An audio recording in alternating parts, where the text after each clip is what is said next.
दोस्तों आज के क्वेश्चन पार्ट 18 में देखेंगे। दोस्तों हम जो पढ़ा रहे हैं ल्यूसेंट को पूरा अच्छे से पढ़ा रहे हैं। चलिए दोस्तों, अगर आप इस चैनल पर नए हो तो चैनल को जरूर सब्सक्राइब कर दीजिएगा और बेल आइकन को जरूर दबा दीजिएगा। चलिए दोस्तों, तो यह जो ल्यूसेंट के में जो देते हैं मध्यकालीन भारत जो अभी हो रहा है, तो वो अभी पार्ट 18 पर चल गया है।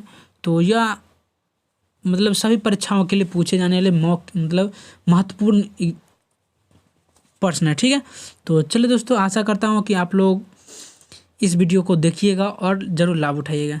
दोस्तों, मेरा वीडियो को पूरा शुरू से लेकर अंत तक देखिएगा। तो जो हम ऑब्जेक्टिव जो दे रहे हैं पूरा निचोड़ के पूरा सहित पूरा समझा के पूरा ऑब्जेक्टिव और जिसको आंसर है पूरा समझा के बताते हैं। तो अगर एक बात और, आप करंट अफेयर्स को जो हम अपलोड कर रहे हैं वो भी देखिए। तो चलिए दोस्तों, आज का क्वेश्चन स्टार्ट करते हैं। तो देखते हैं 1 नंबर क्वेश्चन की ओर। चलिए दोस्तों, क्वेश्चन देखते हैं। चलिए दोस्तों, आज का क्वेश्चन कर रहा है 1 नंबर कि बीजापुर के गोल गुंबज यानी संसार का दूसरा बड़ा गुंबज, यानी जो गोल गुंबज है वह संसार का दूसरा बड़ा गुंबज है। तो बीजापुर के जो गोल गुंबज है, तो इसको किस नाम से भी जाना जाता है? तो संसार का दूसरा बड़ा गोल गुंबज। ठीक है, तो बीजापुर के गोल गुंबज किसका मकबरा है? जो विश्व का या संसार का जो दूसरा सबसे बड़ा गोल गुंबज है वह किसका मकबरा है? तो इसका सही उत्तर क्या हो जाएगा दोस्तों? मोहम्मद आदिल शाह, यानी जो मोहम्मद आदिल शाह जी है वह उनका गोल गुंबज है, जो पूरे संसार में पूरा विश्व में जो इसका मकबरा है, जो पूरा विश्व का दूसरा सबसे बड़ा गुंबज है, गोल गुंबज है। ठीक है, किसका? तो मोहम्मद आदिल शाह का। ठीक है, चलिए दोस्तों, 2 नंबर कह रहा है कि बीजापुर के गोल गुंबज, जो बीजापुर में जो गोल गुंबज है उनका निर्माण किसने किया था और कब करवाया था? जब किया था तो किसने किया था, अब वह कब करवाया था? बीजापुर का जो गोल गुंबज है, जो संसार का दूसरा सबसे बड़ा गोल गुंबज है, उसका निर्माण किसने कराया था और कब करवाया था? तो इसका निर्माण मोहम्मद आदिल शाह जी ने किए थे। और कब करवाया था? तो 1660 ईस्वी में कराया गया था। ठीक है, चलिए दोस्तों, 3 नंबर क्वेश्चन की ओर बढ़ते हैं। क्या कह रहा है? कह रहा है 1565 ईस्वी में 1565 ईस्वी के तालीकोटा युद्ध में भाग लेने वाला अहमदनगर का शासक कौन था? सुनिएगा दोस्तों फिर से कि कह रहा 1565 ईस्वी के तालीकोटा युद्ध में, जो 1565 ईस्वी में जो तालीकोटा युद्ध हुआ था उसमें भाग लेने वाला अहमदनगर का शासक कौन था? जो युद्ध हुआ था तालीकोटा युद्ध में, जो 1565 ईस्वी में हुआ था, उसमें भाग लेने वाला अहमदनगर का शासक कौन था? तो इसका सही उत्तर क्या हो जाएगा दोस्तों? हुसैन निजाम शाह प्रथम। क्या हो जाएगा दोस्तों? हुसैन निजाम प्रथम। ठीक है, चले दोस्तों, 4 नंबर क्वेश्चन कह रहा है कि अहमदनगर की शहजादी यानी राजकुमारी जो है उनको शहजादी बोला जाता है।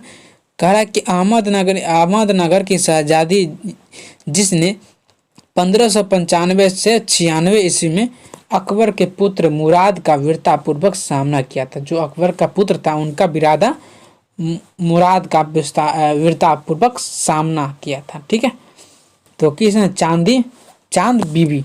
तो अहमदनगरी की शहजादी जो थी राजकुमारी, तो ये राजकुमारी के नाम बताना है जिसने 1595 से 96 ईस्वी में अकबर के पुत्र से मुराद का वीरतापूर्वक सामना किया था। कौन? तो शहजादी और अकबर के पुत्र मुराद से।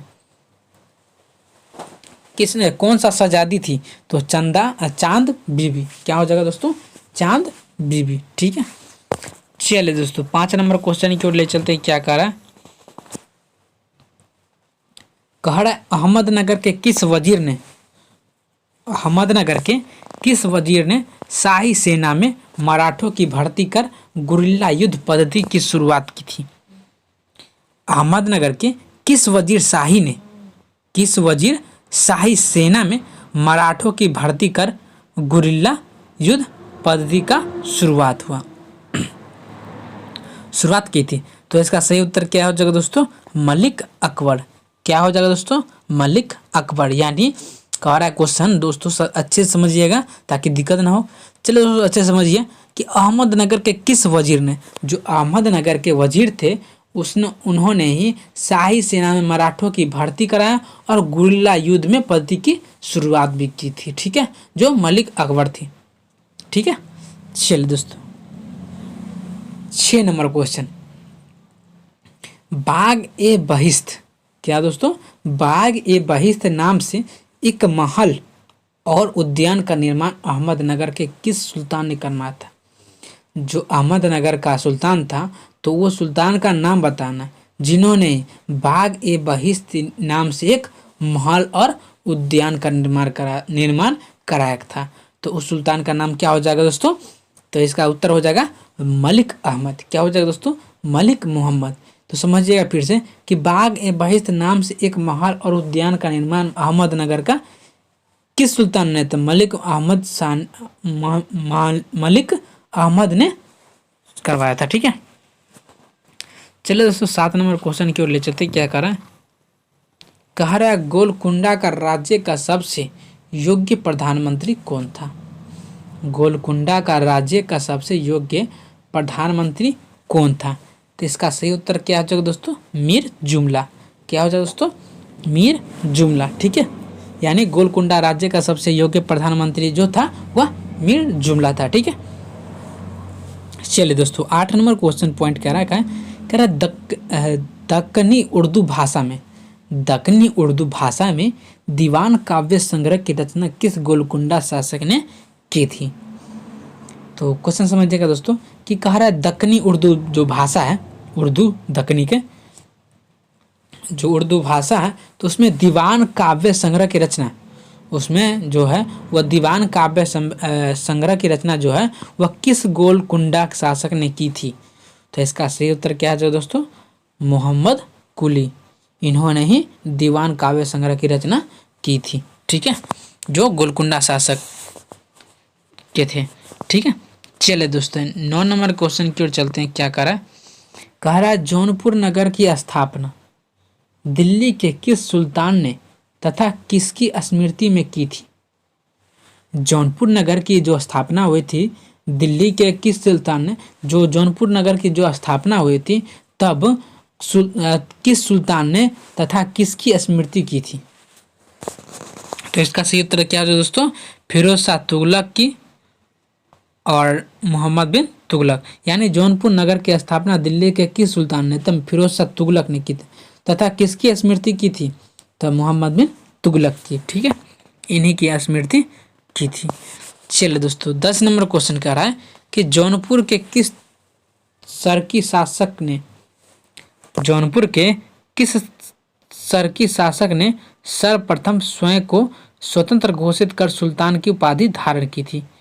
जिन्होंने स्वतंत्र घोषित कर सुल्तान की उपाधि धारण की थी सबसे पहले, यानी कह रहा है सोचिएगा दोस्तों अच्छे से समझिएगा भी कि कह रहा है कि जौनपुर के किस सरकी शासक ने सबसे पहले स्वयं यानी अपने आप को स्वतंत्र घोषित कर सुल्तान की उपाधि धारण कर लिए थी?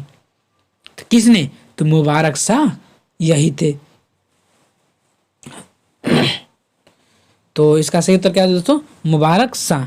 ठीक है, चलिए दोस्तों 11 नंबर क्वेश्चन कर रहा है। देखिएगा 11 नंबर क्वेश्चन की ओर चलते हैं। क्या कर रहा है कि जौनपुर के किस शासक को स्थापत्य कला के क्षेत्र में जौनपुर और सरकी शैली का जन्मदाता माना जाता है? जौनपुर के किस शासक को स्थापत्य कला के क्षेत्र में जौनपुर और सरकी शैली के जन्मदाता माना जाता है? ठीक है, तो इसका सही उत्तर क्या हो जाएगा दोस्तों? शमसुद्दीन इब्राहिम शाह। क्या हो जाएगा दोस्तों? शमसुद्दीन इब्राहिम शाह। ठीक है, चलिए दोस्तों 12 नंबर क्वेश्चन क्या आ रहा है कि कि जौनपुर या सरकी शैली के सर्वोत्कृष्ट रचना है, मतलब सबसे ऊंचा जो सर्वोत्कृष्ट है, मतलब सबसे जो ऊंचा कृष्ट है रचना, तो किसने की थी? जौनपुर या सरकी शैली की। तो इसका सही उत्तर क्या हो दोस्तों? अटाला देवी मस्जिद का निर्माण कराया था, जो जौनपुर और सरकी शैली की सर्वोत्कृष्ट रचना है।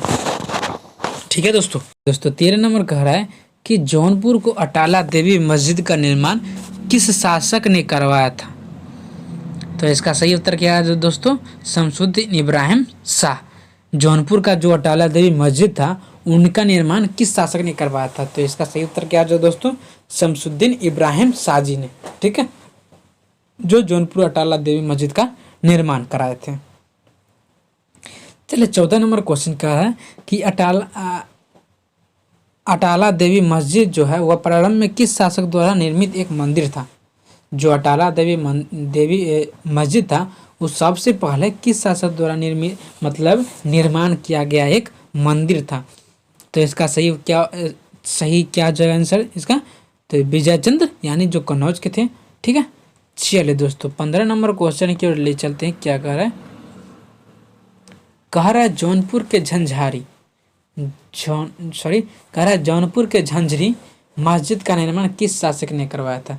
जो जौनपुर में एक जो झंझरी मस्जिद था, तो उनका निर्माण किसने करवाया था? जौनपुर में जो एक झंझरी मस्जिद था, उनका निर्माण किस शासक ने करवाया था? तो इसका सही उत्तर क्या हो जाएगा दोस्तों? इब्राहिम सरकी। क्या हो जाएगा दोस्तों? इब्राहिम सरकी। ठीक है, चलिए दोस्तों 16 नंबर क्वेश्चन चलते हैं। क्या करा कि जौनपुर के लाल दरवाजा मस्जिद का निर्माण किस सरकी शासक ने करवाया था? तो जौनपुर के लाल जो दरवाजा मस्जिद था, तो उनका निर्माण किस सरकी शासक ने करवाया था? तो इसका सही उत्तर क्या आ जाएगा दोस्तों? मोहम्मद शाह। ठीक है, चले दोस्तों आगे की ओर चलते हैं। क्वेश्चन नंबर 17 यानी 17, तो कह रहा है कि सरकी शासक, थोड़ा ऊपर करते हैं, कह रहा है सरकी शासकों के राज दरबार में रहने वाले प्रसिद्ध हिंदी कवि जिन्होंने प्रसिद्ध ग्रंथ पद्मावत की रचना की।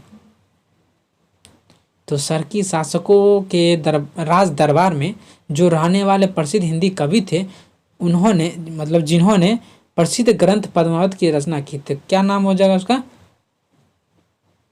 तो मलिक मोहम्मद जैसी, जो पद्मावत की रचना की थी। ठीक है, मलिक मोहम्मद जैसी। चले दोस्तों 18 नंबर क्वेश्चन कह रहा है कि मस्जिद कश्मीर में हिंदू, फिर समझिएगा 18 नंबर कि कह रहा है कश्मीर में हिंदू राज्य की स्थापना कब तथा किसने की?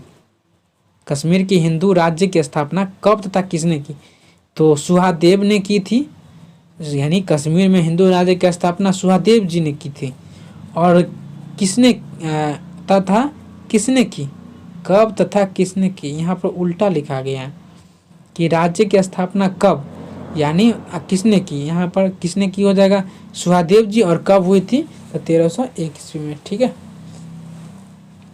चलिए दोस्तों 19 नंबर क्वेश्चन कह रहा है कि कब तथा किसने कश्मीर में प्रथम मुस्लिम वंश की स्थापना की?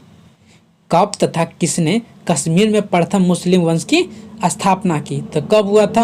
1339 में कश्मीर प्रथम मुस्लिम वंश की स्थापना हुई थी कश्मीर में। और किसने किया था?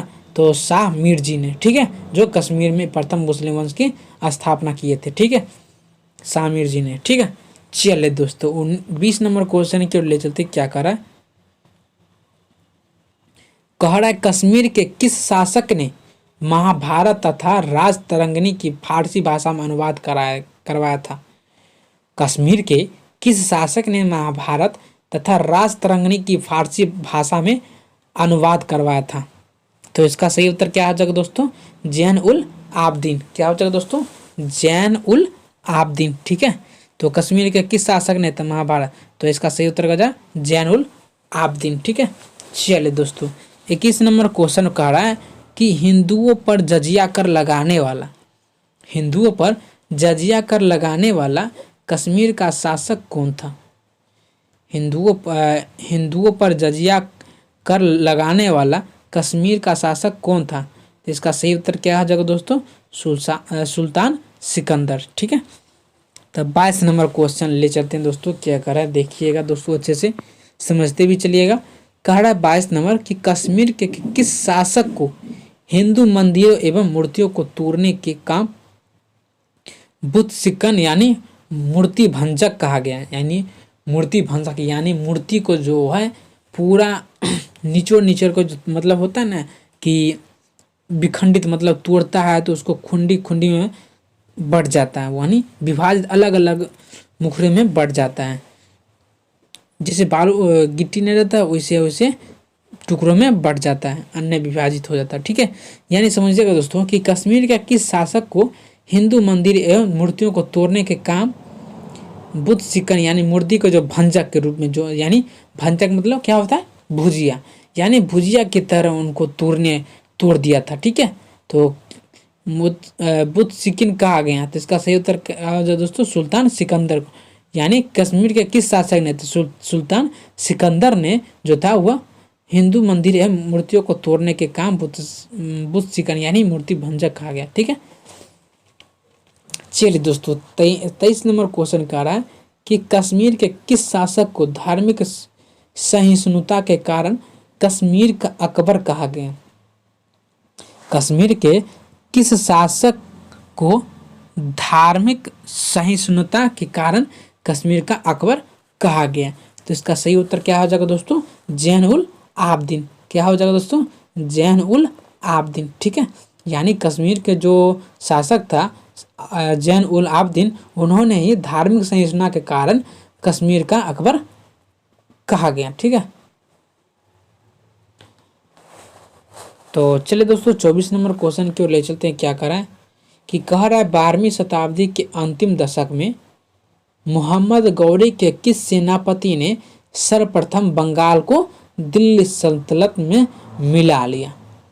यानी जो 12वीं शताब्दी थी तो उसके अंतिम दशक में 12वीं शताब्दी के अंतिम दशक में वो जो थे वह मोहम्मद गौरी के किस सेनापति ने, तो मोहम्मद गौरी के जो सेनापति थे तो उस सेनापति का नाम बताना है जिन्होंने सर्वप्रथम बंगाल को दिल्ली सल्तनत में मिला लिया। ठीक है, तो चलिए दोस्तों 12 नंबर कह रहा है इसका उत्तर क्या होता है दोस्तों बख्तियार खिलजी।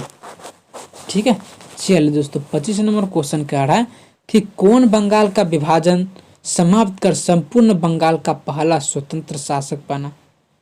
तो इसका सही उत्तर क्या हो जाए दोस्तों इलियास शाह। क्या हो जाए दोस्तों इलियास शाह। ठीक है, चलिए दोस्तों आगे की ओर 26 नंबर क्वेश्चन की ओर ले चलते हैं। क्या कह रहा है कह रहा है कि बंगाल के किस शासक ने सत्यपीर नामक आंदोलन की शुरुआत की। बंगाल के किस शासक ने सत्यपीर नामक आंदोलन की शुरुआत की। तो इसका सही उत्तर क्या हो जाएगा दोस्तों अलाउद्दीन हुसैन शाह। क्या हो जाएगा दोस्तों अलाउद्दीन हुसैन शाह, जिन्होंने बंगाल के जो शासक था अलाउद्दीन हुसैन शाह, उन्होंने सत्यपीर नामक आंदोलन की शुरुआत की थी। ठीक है, चलिए दोस्तों 27 नंबर क्वेश्चन कह रहा है कि महाभारत का बांग्ला भाषा में अनुवाद किस शासक ने करवाया था। महाभारत का बांग्ला भाषा में अनुवाद किस शासक ने करवाया था। इसका सही उत्तर क्या है दोस्तों नासिरुद्दीन नुसरत शाह। ठीक है, जो महाभारत का बांग्ला भाषा में अनुवाद कराया था। ठीक है, चले दोस्तों 28 नंबर क्वेश्चन कह रहा है कि मालवा का प्रथम स्वतंत्र शासक कौन था। अब यहाँ पर आ गया क्वेश्चन कि कह रहा मालवा का प्रथम स्वतंत्र शासक कौन था। जो मालवा था उनका प्रथम स्वतंत्र शासक कौन था। इसका सही उत्तर क्या हो जाएगा दोस्तों दिलवार खां।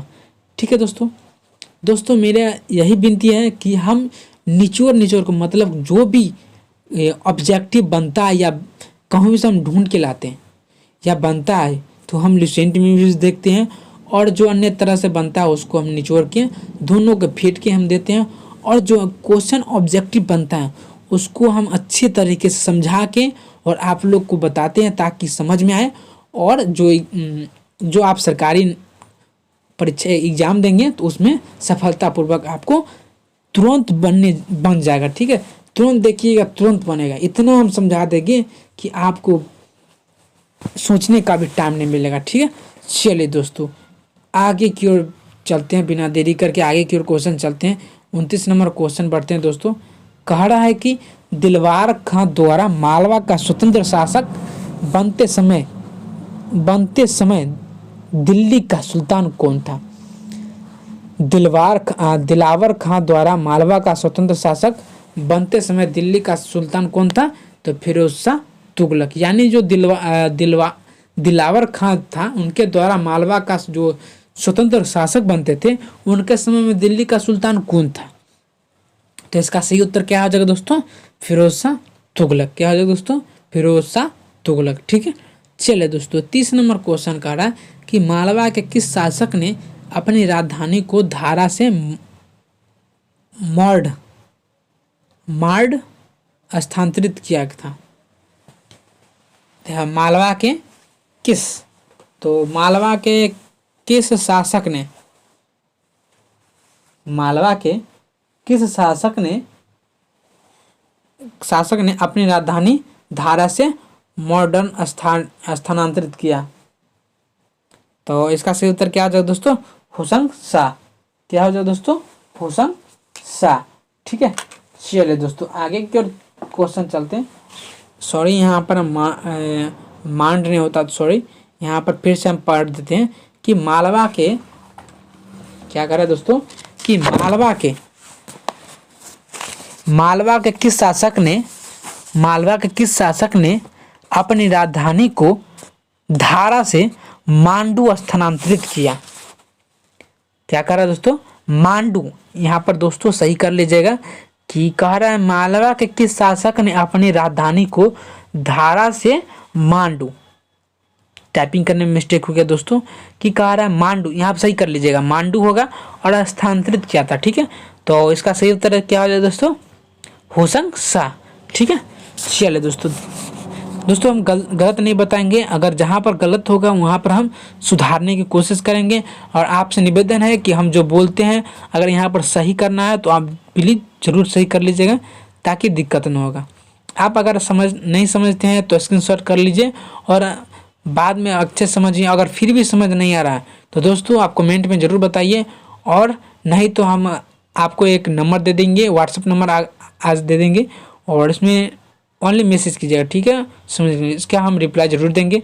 चलिए दोस्तों आगे की ओर चलते हैं बिना देरी करके। चलिए दोस्तों 31 नंबर कह रहा है कि मालवा में खिलजी वंश की स्थापना किसने की थी? मालवा में खिलजी वंश की स्थापना किसने की थी? तो इसका सही उत्तर क्या हो जाएगा दोस्तों? महमूद शाह प्रथम। क्या हो जाएगा दोस्तों? मालवा में खिलजी वंश की स्थापना जो थी वह किसने किया था? तो इसका सही उत्तर क्या हो दोस्तों? महमूद शाह प्रथम। क्या हो जाए दोस्तों? महमूद शाह प्रथम। ठीक है, चलिए दोस्तों अब अगला क्वेश्चन कह रहा है कि मालवा का अंतिम स्वतंत्र शासक कौन था? मालवा का अंतिम स्वतंत्र शासक कौन था? और जिसे मतलब आगे क्वेश्चन कह रहा है कि जिसे अकबर के सेनापति आजम खां ने परास्त कर मालवा को मुगल साम्राज्य में मिला लिया। मतलब अकबर के जो सेनापति था आजम खां, उन्होंने उनको परास्त कर मालवा का मुगल साम्राज्य में मिला लिया। तो किसको? तो बाज बहादुर को। ठीक है, चलिए दोस्तों 33 नंबर क्वेश्चन कह रहा है कि बाज बहादुर की प्रेमिका का नाम क्या था? बाज बहादुर की प्रेमिका का नाम क्या था? तो इसका सही उत्तर क्या हो जाएगा दोस्तों? रूपमती। क्या हो जाएगा दोस्तों? रूपमती। ठीक है, चलिए दोस्तों तो रूपमती ही बाज बहादुर की प्रेमिका थी, यानी लवर थी। ठीक है, चलिए दोस्तों 34 नंबर क्वेश्चन की ओर ले चलते हैं। क्या करा है दोस्तों, अच्छे समझिएगा। कह रहा है सर्वप्रथम कब तथा किस सुल्तान ने गुजरात को दिल्ली सल्तनत में मिला लिया? सर्वप्रथम कब तथा किस सुल्तान ने गुजरात को दिल्ली सल्तनत में मिला लिया? तो उस समय वहाँ का शासक कौन था? सबसे पहले क्वेश्चन समझिएगा दोस्तों, अच्छे से आप समझा रहे हैं कि सबसे पहले कब तथा किस सुल्तान ने गुजरात को जो दिल्ली में मिला लिया था, दिल्ली सल्तनत में, तो उस समय वहाँ का शासक कौन था? तो इसका सही उत्तर क्या है दोस्तों, जो सर्वप्रथम कब तो अलाउद्दीन खिलजी ने, जो सुल्तान था, किस सुल्तान ने गुजरात को, तो अलाउद्दीन खिलजी ने। तो राजा कर्ण, यानी उस समय वहाँ का शासक कौन था, राजा कर्ण। सर्वप्रथम कब तथा किस सुल्तान ने, तो सॉरी दोस्तों यहाँ कब कह रहा है, तो कब, एक मिनट दोस्तों, अगर कह रहा है कि सर्वप्रथम कब तथा किस सुल्तान ने,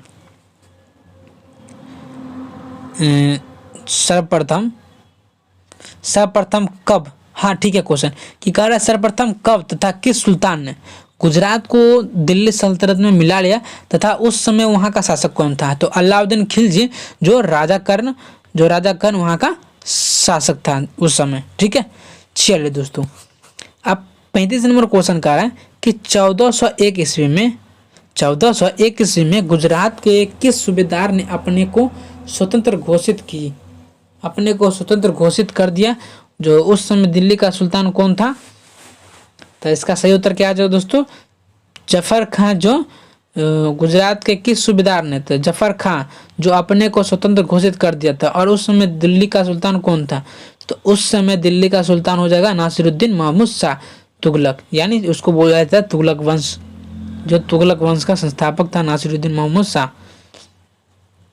ठीक है दोस्तों, चलिए दोस्तों आगे की ओर क्वेश्चन चलते हैं। 36 नंबर क्वेश्चन देखते हैं कि कह रहा जफर खां किस ईस्वी में तथा किस नाम से दिल्ली का स्वतंत्र सुल्तान बना। जफर खां किस ईस्वी में तथा किस नाम से दिल्ली का स्वतंत्र सुल्तान बना, तो इसका सही उत्तर क्या है दोस्तों, यानी जफर खां किस ईस्वी में दिल्ली का स्वतंत्र सुल्तान बना, तो 1407 ईस्वी में बना था। और किस नाम से दिल्ली का स्वतंत्र सुल्तान बना था, तो सुल्तान मुजफ्फर शाह के नाम से। ठीक है, चलिए दोस्तों 37 नंबर क्वेश्चन क्या करा है कि किस मुगल सम्राट ने महमूद बेगड़ा की पूरी तरह पराजित कर उसे गुजरात से बाहर खदेड़ दिया था। देखिए दोस्तों यहाँ समझने वाली बात यह है कि खदेड़ दिया था, कि किस मुगल सम्राट ने महमूद बेगड़ा को ही बुरी तरह जो पराजित कर दिया था, उसे गुजरात से बाहर खदेड़ भी दिया था। बहुत ही नाजुक बात है कि पूरा मतलब पराजित भी कर दिया था उसे, फिर गुजरात से बाहर भी खदेड़ दिया था। तो इसका सही उत्तर क्या है दोस्तों, हुमायूं थे, उन्होंने मुगल सम्राट ने महमूद बेगड़ा को, ये मतलब हुमायूं ने महमूद बेगड़ा को पूरी तरह पराजित कर दिया था और हुमायूं ने गुजरात से उनको बाहर खदेड़ ही दिया था। ठीक है, चले दोस्तों 38 नंबर क्वेश्चन कर रहा है किस ईस्वी में तथा किस मुगल सम्राट ने, चलो दोस्तों 38 नंबर अच्छे से समझिएगा, कि कह रहा है किस ईस्वी में तथा किस मुगल सम्राट ने अशोक को मुगल साम्राज्य में मिला लिया। तो इसका सही उत्तर क्या है दोस्तों, यानी 1572 ईस्वी में किस ईस्वी में तथा किस मुगल सम्राट ने गुजरात को मुगल साम्राज्य में मिला लिया, तो किस ईस्वी में मिला लिया था मुगल साम्राज्य को गुजरात के, तो इसका सही उत्तर क्या है दोस्तों, 1572 ईस्वी में। तो किसने, तो इसका सही उत्तर अकबर। ठीक है, चलिए दोस्तों 39 नंबर क्वेश्चन कह रहा है कि गुजरात के वास्तुकला शैली को सर्वोत्कृष्ट नमूना किसे माना जाता है, और इसी में कह रहा है कि इसका निर्माण किसने कराया था। तो इसका सही उत्तर क्या है दोस्तों, अहमदाबाद के जमा मस्जिद को, यानी गुजरात के वास्तुकला शैली का सर्वोत्कृष्ट यानी सबसे उत्कृष्ट जो नमूना किसे माना जाता है, इसका से तो किसने कहा था, किसे माना जाता है, तो अहमदाबाद के जमा मस्जिद को। और इसका निर्माण किसने कराया था, जो सर्वोत्तर नमूना था वास्तुकला शैली का, तो इसका निर्माण किसने करवाया था, अहमद शाह प्रथम। दोस्तों इन्हीं के नाम पर बना था अहमदाबाद के जमा मस्जिद। ठीक है, इन्हीं के नाम पर। चलिए दोस्तों कह रहा है 40 नंबर कह रहा है कि मेवाड़ की राजधानी कहाँ थी, तो इसका सही उत्तर क्या है दोस्तों, चित्तौड़गढ़। क्या है दोस्तों, चित्तौड़गढ़।